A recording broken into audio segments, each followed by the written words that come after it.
channel off in a team fight would be a nightmare. So you need another method of locking down these two very, very mobile heroes, which VK Phobos gives you that. Just having the 5-second silence at level 1 during that night duration should be more than enough to try to secure them early game kills. But I'm excited, man. I haven't seen Shadow Shaman played in a while, and I do like the hero a lot. I think he brings a lot of value to the team. 10 seconds remaining. And yeah, I mean, talking about the strengths of the Shaman, why do we not see it? Like, what is the bad part about having a Shaman on your team? What do you fall short to?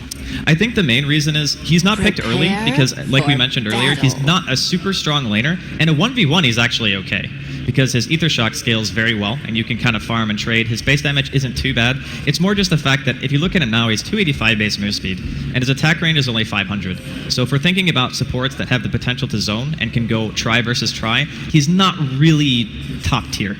I think he needs a slow start, which is a little bit ironic because VP are not the team who are known for starting slow. They like to go in and get a lot of kills, but if you get even a little ahead, you're going to take map control so fast with VP's lineup. That's the strength of their team. Between having Illidan on that Lesh, he's probably going to be getting a handful of points into Edict, and then FNG, he gets that 6, he gets some Mass Serpent Wards going. You could be seeing a lot of push come out from VP. Indeed. Talking about the lineups, let's get ourselves acquainted as we step ourselves into the first match of the best of 5 here between Virtus Pro and NaVi. On the side of NaVi, it will be Seneko, of course, on pretty much his becoming the signature Winter Wife, and it's going to be Havost on his anti-mage and reaching back to his roots. Artstyle's going to be on that Shaker this time, Dendy on the puck, and that will leave, of course, Funnick here on the offlane on his Spirit Breaker. I'm ODPixel, joined by Draskell. Draskell, give us a slowdown what we're seeing from VP this time. Well, so far, FNG is going to be handling the Shadow Shaman. Illidan is going to be playing up on that Corlishrak G, handling his mid-bristleback. We're going to have Lil playing on the Rubik, and then off lane is going to be DK Phobos playing on the Night Stalker. And the lane's shaping up, I think, a little bit how we expected. I thought maybe VP would try some aggressive lane, but with the Shadow Shaman, it's just too much of a liability, and they're also dire, which makes the aggressive tri-lane in the first place not quite as good, because you don't have the potential to pull for yourself if you get into a bad spot and need extra experience. So they are going to be prioritizing getting that level 6 on FNG as soon as possible. And even just kind of having Lil around here, harassing Seneko, he has been known to snipe a courier or two, so I think getting him out of the area is going to be nice for G. Indeed. I mean, looking at the lineups as well, who can we expect to see go more aggressive early? Is it going to be VP because of the Shaman pick? They want to, as soon as they hit 6, they want to start to push. Well, top lane, Funny's got to be careful here. FNG and Illidan getting the damage down. They're still just obviously level 1. Haven't got the amount of lockdown to deal with Funnick, but we're seeing already Funnick taking a lot of damage from that safe lane. Well, there's one thing to keep in mind about Shadow Shaman as a support when it comes to zoning, is that he has pretty much the longest disable in the game at level 1, 2.75 seconds on Shackle. And if no one else is there to break it, it still deals damage on top of that. So as a solo zoner, he's actually pretty good. It just happens when other heroes are in the lane with the enemy off lane, like one support +1, which we've been seeing quite a bit of. Then it becomes a little bit more annoying, because channeling a Shackle could just become a liability for you. But in this particular lane, he'll actually be able to do well for himself. Okay, mid lane, well, Dendy trying to do his best here to zone out G. It's early days, but Dendy, of course, he's doing fine, he's doing well, being able to get that CS there with the orbs. And bottom lane, well, we've seen the supports just control the pull and moving in as well, trying to zone back Phobos. And we've already seen Havost really just going straight in with the mana breaking, just removing any potential of Phobos getting any harassment down. And now it could be Phobos that's in trouble. Artstyle moving in as well. It's going to find the Fisher. Phobos is trapped up, and this looks like it might be the first blood. Will it be able to go to Havost? Oh, it's tangoing up, and actually they're not going to jump for that one. Phobos, very lucky to get away with his life there on the bottom lane. Already getting sent back to base. The AM is very good against this. He's got a charge here, and he's going to go, but FNG's just there in time with his Shackle. Illidan's turning up, and maybe they can turn this one. The split-off's going to connect. One more right click will seal the deal, and first blood's going to go to VP there on the top lane, as what a clutch Shackle there from FNG. Cannot underestimate that Shackle. If you are a solo offlaner, it does 40 damage a second for almost 3 seconds, so it's still a pretty sizable amount for a Spirit Breaker who probably has, I think, the highest starting in HP of any hero. This mid lane, Lil wants to go for more. Dendy's out of mana here for the orb. Can he get in range of the telekinesis? No, it looks like Dendy's a little bit too speedy. He's going to be okay. Seneko's there as well to back up the puck, so Lil's not going to find anything there with that rotation towards the mid. And still, like, Lil doesn't necessarily have to find anything on his own. He's just trying to force a little bit of rotations. He knows that his middle lane is going to be fine. Oh, look at this bottom lane. Artstyle, he's looking for the body blocks. He's going to be able to find them. He's got the mana for the fish if he needs to, but It's still not going to be enough to bring down Phobos, but so they're managing to harass him back, and Phobos isn't really able to do that much against Havos, but was that never really the plan when you send a Night Stalker against the AM? I think even just getting a handful of levels is okay. Like you get like 4 or 5, get 1 or 2 points into your Hunter in the Night, and then you get 1 point into Silence. Oh, look at this mid lane. VP, it's their turn to try and go for the body blocks here. Trying to allow FNG to get in range for the shackle, but they couldn't quite Even with make boots, it. he's such a snail. Like only 335 move speed. This is one of the reasons why you don't see the hero moving around a whole heck of a lot either. So even with that first blood gold, he's not able to get in range to help out. But as far as Phobos goes, it's not really huge for him to get the items as much as it is just some experience. Like anywhere from levels 4 to 5 would be good for him during the first or either second night. First night's going to be rolling around soon. And even with level 3, you can still be a nuisance because the Void Slow is for 4 seconds and you can silence for 5. That's enough to like just rotate and get a kill on maybe even Dendi in mid. Yeah, indeed, I've been talking about the rotations. We've been seeing them coming out a lot from the supports, at least on the side of VP. Farm-wise for both sides, looking pretty even. You look at the 2 position ones in the mid lane. The trades are going fine, and I think both teams are going to feel very, fairly comfortable with this early game so far. It's a little bit slow, I think, compared to what we were used to yesterday watching the Winter Bracket Finals, but given the fact that there's an AM on one team and a Shadow Shaman on the other, both of those heroes kind of make the early game slow.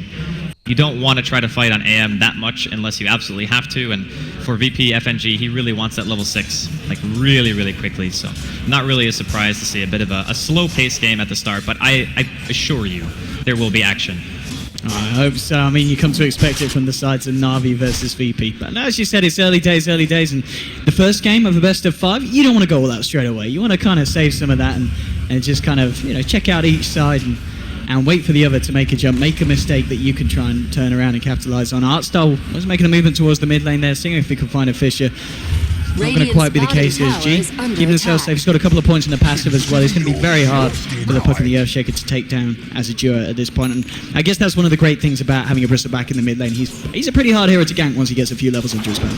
Pretty hard, definitely. I mean, just the fact is, with the heroes that they have especially, like they don't have that much damage. Like Winter Wyvern does some damage from Arctic Burn and Splinter Blast is okay. But until Dendi gets levels, their burst damage is pretty minimal. They would probably need a charge from the Spear Picker as well to be able to do anything, and it looks like that's actually exactly what's going to happen here.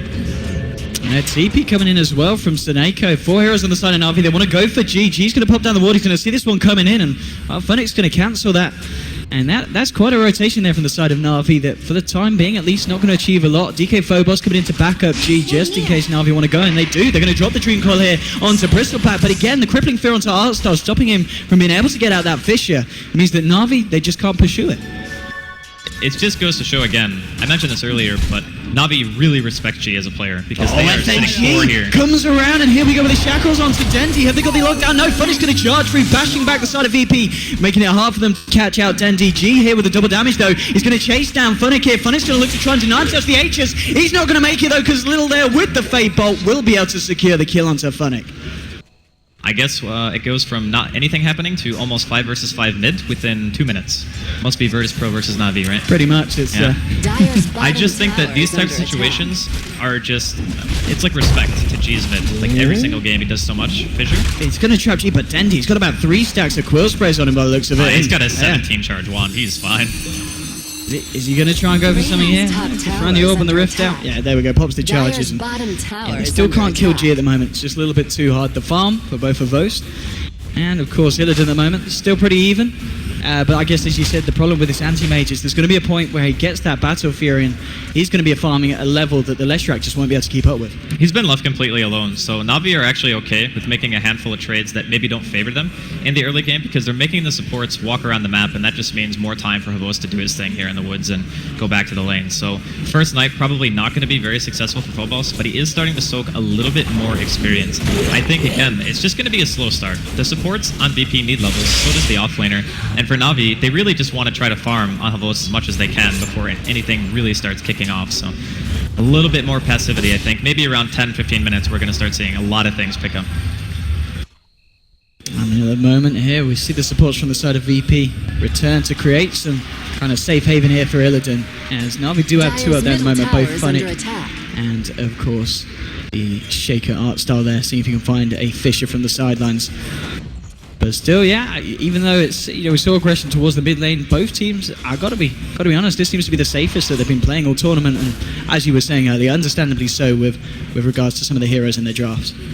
I think a lot of it is NaVi testing the waters, seeing what VP want to do, because they did win the series yesterday, so maybe they were going to change their game plan against NaVi. So NaVi picked something that's maybe not totally conventional for them, and Funnick getting chased down here. Yeah, he has got this charge here available. He's going to go for it. The split off won't be there to stop it, but FNG here with the Hex. NaVi, they're coming in. Dendy's got the Dream Coil onto 2. There's going to be the Shackle from FNG holding Dendy back, but he still gets out the orb, moves forward. They brought down the Shadow Shaman. They're going to look for more, but now the split off, the telekinesis, dragging Dendy up to high ground. They're just trying to find it. Dendy, though, he's still alive here, won't be able to juke that one out, does go down, and it ends up being a 1-for-1 there, and one that, well, VP are going to be happy with, and VP might find more here, G. He's going to find the body blocks of Sneko. Sneko going up to the high ground with the Arctic Burn, and well, they're not going to be able to chase that. Sneko gets back to the tier 1 in the mid lane, but still, I've got to be honest, in terms of early game skirmishes, it seems to be favouring VP, but at the same time, you're drawing attention away from the anti-mage, and NaVi, they're going to be happy with that. I think in the core versus core scenario, NaVi definitely have the advantage. Like, anti-mage is pretty much just that. He doesn't care about magic really at all. So the fact that he's been left to his own devices, he's already about halfway to his battle tree, maybe even a tiny bit more than that. When he gets there, he's just going to farm up a Vlad's and a Manta, or a Manta and a BKB within like 5 to 10 minutes easy, depending on how the game goes. Maybe even faster if they start taking some successful fights or manage to push a tower of their own. But when that happens, the Leshrac becomes like a bomb for the team, right? If he gets caught out and Manta is popped, he gets disabled once or twice, and Havos is free to hit him, you can actually just kill your entire team if you get mana voided. So it's a little bit scary for VP to have to think about that, but as long as they abuse FNG during the mid game and make sure that he gets that level 6, which right now it's only 4. So I think maybe prioritizing him getting levels a little bit more could be a good thing for them, because I think getting these tier 1s is going to be so important in stopping Havos from just getting that free farm. If they're not going to actually try to gank him, they need to try to get map control instead. Talking about trying to gank, NaVi here with the smoke ups, Sneko, Dendy, and Artstar heading towards the top lane. Maybe seeing if they can bait something out here with Funnick. VP, they've got just the Shaman and the Rubik here at the moment. But it looks like they're going to keep themselves frosty, keep themselves back. Question is, can NaVi catch them out? They're heading straight for them, and going to Fisher set this one up here. Sneko. He's going to spot them out now, and well, Lil knows something's up. The pings come out, and doesn't look like NaVi will be able to catch anyone out there with that smoke on the top line. It's been unfortunate. A lot of movement coming out from NaVi so far has not really been fruitful. But again, like you mentioned, it's still buying a little bit more time for Havos. He's still farming. He's actually very close to his Battle Furies, so his timing will probably be around 11.5, 12 minutes if he continues this rate of farm, and that's not bad at all. So I think he'll be happy with that. Phobos, on the other hand, though, as an offlaner, he's still getting a lot of experience. He is level 6, almost level 7 even. And that means that the next night that rolls around, which will be within a minute or so, he'll be able to be a nuisance to heroes like Dendy, even the anti-mage. You can chase down anyone with a 5-second silence normally who has mobility spells to be able to escape. You're just not going to have the same kind of opportunity you would otherwise. And we can also see VP are now starting to prioritize their supports a bit more. FNG's been given a solo lane for a little while. He's also making his way towards 6. And top lane just moving in on Funnick, trying to get him back. You're talking about the Phobos doing pretty well. The Funnick himself, he's found the levels also, and he's going to be fairly potent when these fights do eventually kick off. And NaVi, they're going to go for round 2 here. They want to make something happen. Dendy's got the Dream Coil, and he's also got Artstar right next to him. If they can lead him with a Funnick charge, they should be able to find a kill potentially here. It's going to be a hard one though. They're going to be fighting under this tier 1. We might see TP reactions coming out from the side of VP. Straight away onto the limit. Oh, they've actually lost Dendy. There's FNG, blows him up. And this is not the kind of gank that the side of NaVi wanted. Funnick will be able to TP out from the side. The splitter was hazarded by Illidan, but it's not going to be on point. And, well, again, another rotation that NaVi, this time, they don't just find nothing. They lose the puck. Illidan's reaction time was actually so fast that he managed to turn on Pulse Nova at the same time that they were going in. So Dendy basically walks into Pulse Nova, gets Ether Shocked, and just explodes. Like, he died immediately. And here come the Serpent Wards. This should be more or less a free tower coming out for VP, and maybe even a free kill on Artstyle. Yep. Not sure what he was doing there, but he's got the stolen blink already from the anti-mage, so yeah. That's pretty big for this Rubik. They're able to find those pickoffs, and as you said, the tower as well. And 12.5 minutes in, I think this is the point of the game, Andy, where we're going to start to see VP try to get the ball rolling. This is when they're the strongest too. Mass Serpent Wards are only a 2-minute cooldown, so it's not even that bad. You just go to a tower, and tier 1s later on into the game, you might not even consider dropping the wards for. So if you're trading with the enemy, you can force them back by killing the first tower and then dropping wards on the second. It actually is very powerful to make sure that the enemy team has to come back instead of trying to get anything off the map, especially against heroes like Anti-Mage.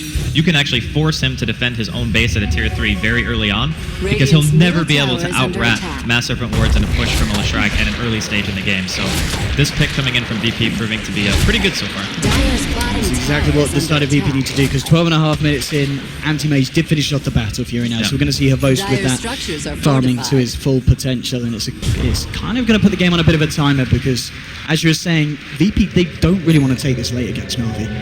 Definitely not. I think if it goes super late, NaVi definitely have the advantage. You're going to have Spirit Breaker. He transitions into a pretty decent core. We know that Seneko is an amazing Wyvern player, so he's going to get good ults off in the late game, especially against multiple melee heroes on VP. And Phonic getting caught out here. Yeah, nice defensive fissure. With the Crippling Fear, there's nowhere for him to run, and FNG there with a blast to the face. That's, again, another pick off for VP, and at the moment, VP, even though they weren't able to shut down the Anti-Mage, it kind of seems like they're shutting down the rest of the team of NaVi pretty well. It's the other way to deal with AM. Instead of actually ganking him, you just crush the rest of the team so hard and take all the towers that your farm rate just simply isn't enough. It's not like Havost is not farming well. He's actually 5 CS. Oh, he's going to get Hex. Could FNG find the shackle? He's moving forward. He won't be able to find it. There's Havost able to blink, but there's a blink from Lil, of course, as well, closing in. Can they find the Havost? No, he's going to be able to blink again, and it looks like he's only just going to be able to get away here. Very lucky. Very greedy from FNG though, going for the Ether Shock instead of just hexing and immediately throwing out the Shackle. I think if he had used that combination of skills, it most likely would have killed him instead of trying to get the maximum amount of damage, because he got into tree line even with the Hex movement speed. So I don't really know if that was the right play, but fortunately for NaVi, he'll be able to make it out of art style again. Oh my god. Wow, indeed, that smoke up there for VP proving to be a little bit more fruitful than the smokes from NaVi that we've seen this game. And after that, VP, they're going to head straight into the Roche Pit. They're actually going to snowball so hard. Like, if they get it with the wards, and they certainly will. Yeah, there's no way that NaVi can contest this. Not even a snowball's chance. Like, this is an insanely strong mid-game timing for Virtus Pro. It's only 15 minutes in. This is around the time that we mentioned we should start seeing a lot of things happen, because all the supports on the side of VP have their levels, and the Rubik even has Stolen Fissure. So, like, G with the Vanguard already making his way towards that SNY, pretty standard build for him. Havost needs more before he can actually start defending. Like, I doubt he TPs to any of these towers after Roshan is already taken by VP. And with that, indeed, VP, they're just going to head down to the bottom and look for the push. And I mean, talking about the Havost Anti-Mage, at what point in his item build you kind of feel that we will see him start to join the defense? He needs Manta at the very least. He might even need a BKB. Like, sometimes, if you're really hard pressured to go to a fight, you even skip the Manta entirely, and you just go straight up Magic Immunity, because it's the only feasible way that you'll be able to stay in a team fight without getting disabled and dying. And right now, there is a Crippling Fear, which is a very long silence, and there's a Leshrac stun, a Hex, a Shackle, and a Lift, and plus the Rubik has Blink. So Manta might not even be enough on its own. It really depends on if he feels pressured enough to go for that item, or if he thinks that he'll be able to delay the game and relies on his team, in which case he'll probably do it. We're going to see bottom lane G and Illidan moving in. Got the backup of the Night Stalker and the Rubik coming in as well down towards this bottom lane. Well, the question is, are NaVi going to be able to defend this one? G moving forward, just seeing if he can get any of the goo onto Seneka. They're trying to slow this one down, NaVi, but, well, VP being pretty resilient here, just sticking around on this bottom lane. At the same time, NaVi, they're looking for a push of their own here. I mean, on the top lane, you have got a Vost and Funnick. We're able to take that in tier 1, and they're going to be hitting away at the tier 2 now as well. FNG's going to move in. He's going to try and catch out a Vost, and here we go again. The TP's flying in from VP. There's going to be a charge onto FNG. That's going to allow her Vost to blink away, but it looks like Funnick, will he pay off his life? Have they got anything to stop it? Yes, they've got the Split Earth. They will find the Spirit Breaker, but very nice charge there, allowing her Vost to escape. Had that charge not come in, he was dead to rights. Not a chance he was making it out of that one. So very nice done for Funnick, sacrificing himself, but still, Havost very far away from being in fighting shape, and he is going to opt to go for at least a Yasha for now. Not sure if he's going to finish the entire Manta or not, but he is on the road to recovery here. He's still 165 CS at 17 minutes, like 10 CS a minute, considering the kind of pressure that VP have been throwing out in the last couple of minutes. Very, very good level of farm on the AM. So there is hope for NaVi. It's just going to be a little bit rough for the next like 10 to 15 minutes. The VP's team is very strong snowballing. It's Seneko. Seneko going to get caught out here by the telekinesis, and will they be able to bring him down with the crippling fear? This Winterviper's not going to be able to do anything there in that situation, gets taken down. Vos now heading towards the mid lane. The question is, do NaVi want to try and find a pick off at the back of this? It's going to be very hard to fight into. The Serpent wards are available. And I think NaVi just let this go. They're going to have to sack this tier 1 in the mid lane. If they see that NaVi aren't defending the tower, they just save the wards and they drop them on the tier 2. It's a very standard Shadow Shaman play. Because if you get greedy with your wards and you drop them, it just means that you wouldn't be able to get the other tower. And if the enemy team's not going to contest you, why waste the ability in the first place? So here comes most likely the ward drop from FNG soon. They're going to pop the second glyph. Refresh after killing the tier 1. And I don't know if NaVi can do anything. Like, what did they do to defend this push? I think they're kind of wondering about themselves. Are they actually saving wards for base? They might even be saving them for high ground. That's like the ultimate greed. 18 minutes in as well. But it's actually going to work. This tower's already below half health. Dire's bottom tower is under attack. I mean, you got to be honest, looking at the draft that the team's brought to the game, it's working out. They're just going to go high ground. It's pretty much textbook performance of the playstyle that they were looking for. And tier 2 down. Here we go. Arstyle on the front, but he's getting caught out here by the slow, and now the split earth. There will be the embrace trying to help him out for Seneca, but it's not enough. He's got buyback, so that's one thing. And yet here come the wards. I mean, for the side of NaVi, if they do lose Rex early in this game, it's going to be so hard for them to play against. Yeah, I mean, the one problem with it is the AM usually is the one who doesn't want to farm the lane that's worth less. You just want to be able to shove it out. Oh, NaVi, they want to fight back this time. There's going to be the pick-off onto the Rubik now with the Dream Coil onto FNG. They should be able to find more. Nether Strike, the bash is flying through. It will be a double kill there for Dendi. So this time, NaVi able to successfully, well, defend the base at least. They did lose the tier 2, which isn't great at this early stage of the game, but at least they find something off the back, and they might even find more here. There's going to be a charge through onto G, but they're going to cancel it. They don't want to go too greedy at this point, playing from behind. Nice control coming in from NaVi, not going for a little bit extra. She's way, way too tanky to try to dive like that. But I do want to mention that VP, when they back up, if you're playing against Spirit Breaker and Puck, you cannot split. Like, you need to back as a unit. Like, every single person on your team needs to stick together, because if the Spirit Breaker charges in and you're by yourself, you're dead. So when they were like walking 2 heroes up the high ground near the ward spot when they dropped a little bit earlier, and then the other ones were walking into the jungle, that's a perfect time for a Spirit Breaker to start a fight and get picks. So I think if VP were a little bit more disciplined about how they took that retreat, they might have not lost anything. But again, very good for NaVi that they're able to get those kills, because God, they needed them. Vos, he's getting a bit of space at the moment, just walking around the enemy jungle trying to find what he can, and thanks to the farm in that fight, I mean, we see on the graph, the swing round is certainly there back towards NaVi. And it's a question what they can do with this, and well, now Vos, he has got the Manta style finish, so you're saying about the fighting potential of the anti-mage, and now 20 minutes in, he's essentially come online in terms of being able to offer something to the defense. I feel like that timing for VP was even more important after having seen how fast Tavos got his second item out. Normally, that push, I think, is meant to break the high ground, but maybe some miscommunication for VP, not deciding that they wanted to go all in. Because in reality, that wasn't even 5 members of NaVi. It was like Funnick going in, and FNG gonna get caught by a fissure. He'll be fine.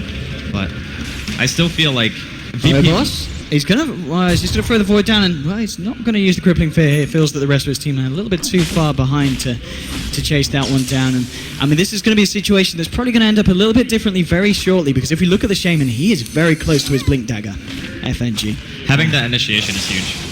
It's definitely one of those things where if you get 1 or 2 extra picks and then you have your wards available for the high ground push, you just get free racks. Like, that's what it's going to boil down to soon. And that tier 3 mid is looking pretty shabby at about a 1/3 health right now. So if they do find that opportunity, I think VP will be more than happy to go ahead and just charge down a lane and try to racks NaVi. And I think that's also kind of what has to be their plan. Even though G is still farming decently, you're not going to farm at the rate of that anti-mage. Like, no way are you keeping up with the Bulls at this point. And if he gets his hands on another item, maybe he goes back for the BKB, or maybe he thinks that he's safe enough as is and goes like Basher or something. You can just go into the back and pick off the supports like FNG before they get to your base. And Artstyle getting caught out again. Artstyle, please. Oh, yes, nice Seneko is going to be there to help out the Shaker. And we'll keep Artstyle alive there, holding back Phobos there with the curse. But well, maybe here's where we see the push. FNG's got the wards. It's going to drop them here onto the tier 3. And G's just not even looking at the tower. Yeah, whatever, it's fine.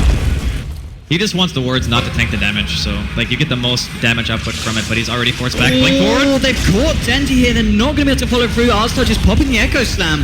Very prematurely, but it's going to be enough to get G back off the tower. But look at this. Illidan's just coming in with the Edict. The damage that's being done to the racks. Now Funnick going forward. Will get the bash onto Phobos, but Dendy gets blown up.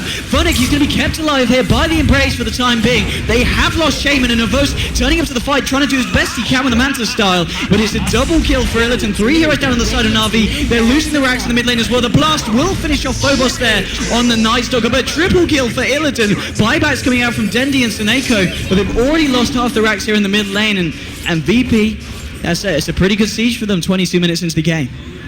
That actually could have gone a lot worse for NaVi, everything considering. When Havos blinked in aggressively, I thought he might even die.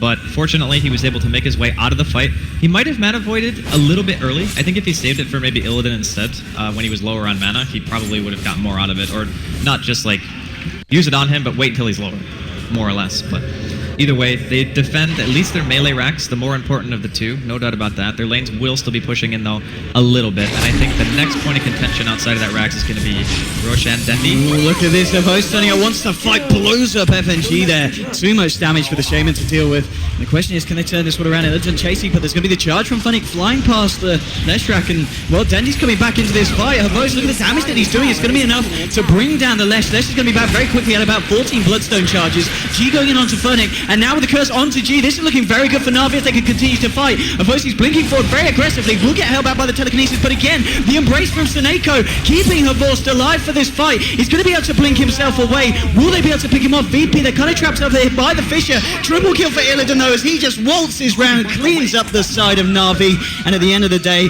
VP had nothing to worry about because the Leshrac is getting a little bit out of control. It was looking a little bit worrisome for a second there.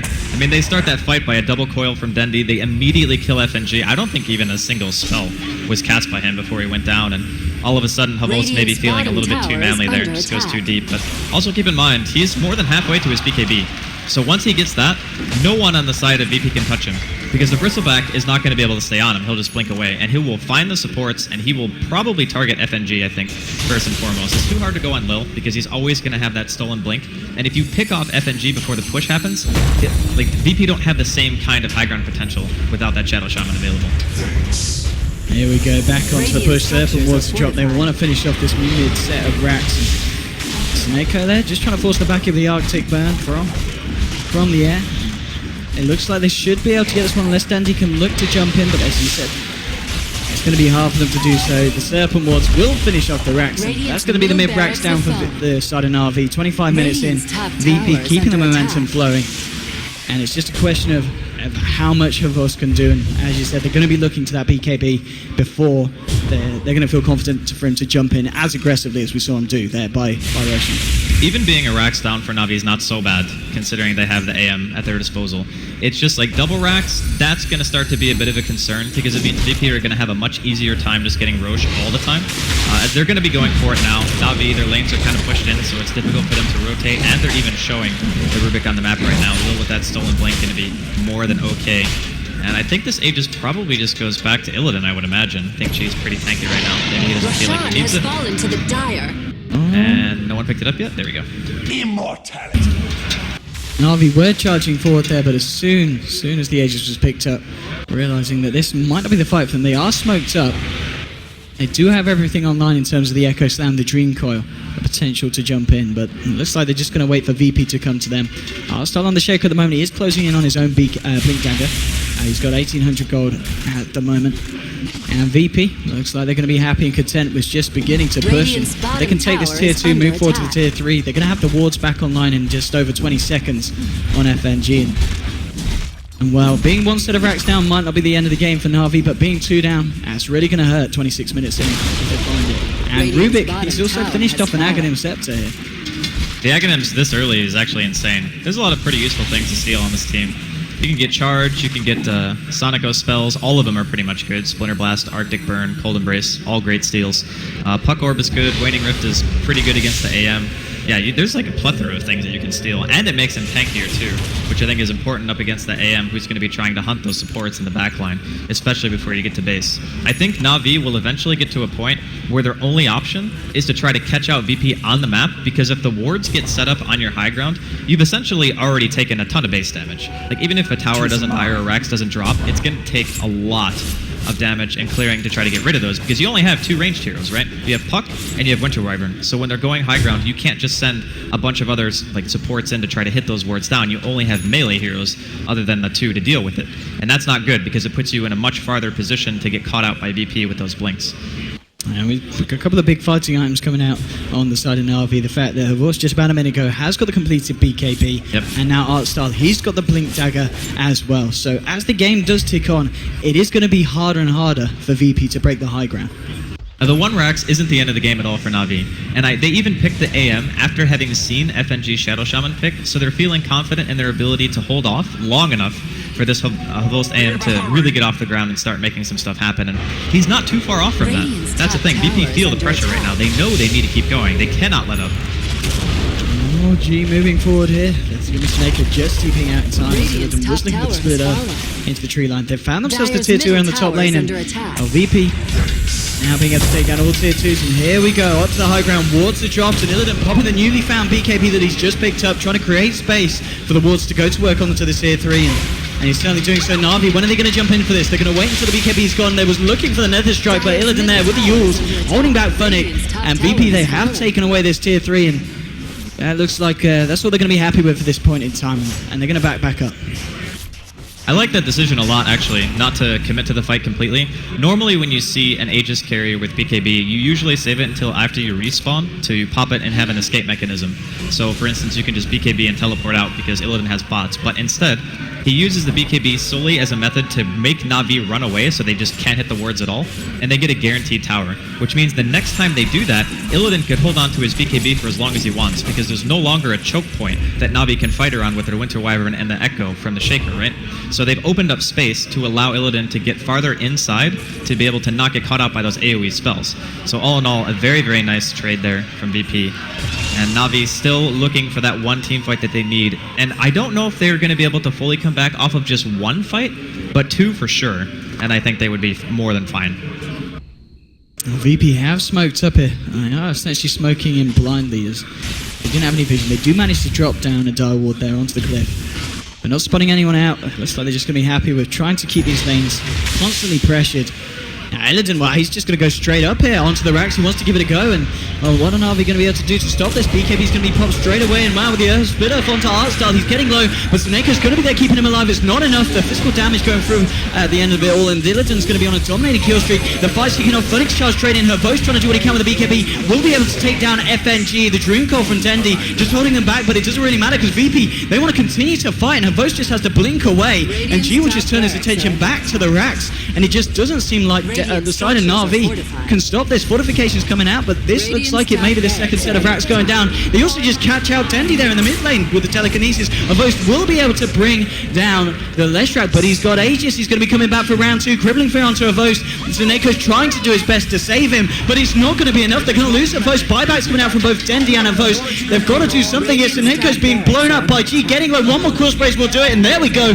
Double kill for G on the bristleback. Hervos, he managed to with the Crippling Fear. G's just finding a triple kill. It's only Dendi and Hervos left alive here. Dendi's going forward very aggressively, but they've got to be careful because G, he's coming in behind them. It looks like, is he going to be able to stick around? Well, Hervos maybe even thinking about going for it. Funnick's now back on the pitch. He's got the charge onto G. But do they really want to try and fight this Bristleback? He's got the backup of this Lesh and the Night Stalker. They're going to go for it here. NaVi, the Yule Scepter onto Hervos, holding him back. They're going to be able to find the Forest Split Up. And now with the Crippling Fear on the Funnick, this might not have been the fight that NaVi are looking for. They've lost the Spirit Breaker. Dendi's going to have to orb himself away. And they essentially just throw away a free kill there on the Spirit Breakers to the side of VP after the back of that bit of a mishap there, losing a second set of racks. And a lot of, well, 2 buybacks coming out as well. The Gold Swing and the XP Swing, massive for VP. And they might just find Hervos is going to get clawed out by the Split Earth. And why didn't he BKB? That might be the nail in the coffin. Hervos dying back 90 seconds. And GG is called. VP, they do it. 26-9. I mean, they just destroyed NaVi. It was a little bit weird to me seeing the AM pick after having seen the Shadow Shaman, because it's very obvious what VP's game plan was as soon as that pick happened, right? Like, they want to really death ball, base their strategy around using Mass Serpent Wards and Illidan to break high ground with the Edict, and, you know, obviously you got really tanky early Bloodstone into BKB after he even got the Yules. It was a very well thought out strategy coming out from VP, and NaVi, they had a lot of confidence picking up that AM saying, we can buy